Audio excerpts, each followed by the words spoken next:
કાંદાનું salad, ટમેટાનું ને કોબીનું salad ને ભાઈ કોથમીર ધાણા ને શું બની રહ્યું છે ચાલો તમને આજે બતાવું. વાવ, આ તો ભાજી છે, પાવભાજી.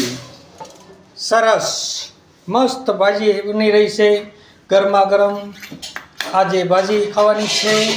મસ્ત લાટા ના પાવ એ મસ્ત ને પાવભાજી. આજ તો મજા પડી જવાની હો. આજે પાવભાજી છે અને આનંદ મજા જ પડી જવાની છે ખાવાની. મને પણ મારી કરતાં વધારે છોકરાઓને. અને આ તો ભાઈ છોકરાનું બાનું છે કે ભાઈ છોકરાને પાવભાજી ખાવી છે એમ, પણ ખરેખર ખાવી તો મારે જ છે. એટલે છોકરાને આપણે મોર કર્યા કે જાઓ તમારી માને કેવું પાવભાજી બનાવે, મારે ખાવી છે એમ કહેજો. એટલે છોકરાઓ આવીને કીધું મારે પાવભાજી ખાવી છે, આજ પાવભાજી જ બનાવો. એટલે મેં આજે પાવભાજી એની માએ બનાવી છે ને એમ ખાઈ. ભાઈ ભાઈ છોકરાના નામે ખાવાની તો આપણે જ છે, છોકરાના નામે હાલે. હળદર હો, આંબા હળદર આંબા હળદર ને શિંગદાણા એ બધું સલાડ ભાઈ આમાં નાખવાનું છે, બધું ભેગું કરીને. અને એ ભાજી જામે કાંઈ અક્ષરનો પાવભાજીનો મસાલો નાખ્યો છે.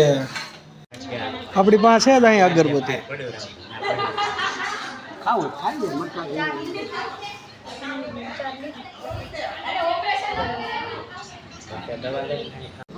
ચા મેં ચોકડે મેં ક્યાં બેટા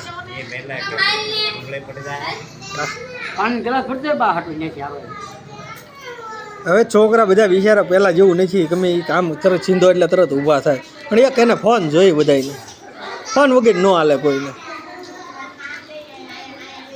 બધાને હો, 2 વર્ષનો છોકરો હોય ને તો એને ફોન જોઈ. 6 મહિનાનું હોય ને ફોન મેલો. હા, આપણે જતીનભાઈ છોકરી છે એ તે આમ વગાડવા મળો, ગીત વગાડવા મળો એટલે તરત ચાની રહી જાય. હા 6 મહિનાની છે એ. બોલો વરસ દિન થવા આવી છે તો વગાડો એટલે ચાની રહી જાય તરત જ. હવે બધાને એક હેબિટ પડી ગઈ છે આ ફોનની, નાના મોટા બધાને. હા પણ તો તારે જોઈ ફોન? હે તારા ફોન ન જોઈ? દીમાં 2 કલાક પછી ભણવાનું સ્ટડી આખો દિવસ. સ્કૂલ કેટલા વાગ્યાથી છૂટે? સવારમાં 6 વાગ્યાથી 3 વાગે. જા કેટલા વાગ્યા? 6 વાગે. 6 વાગે. સરસ સરસ.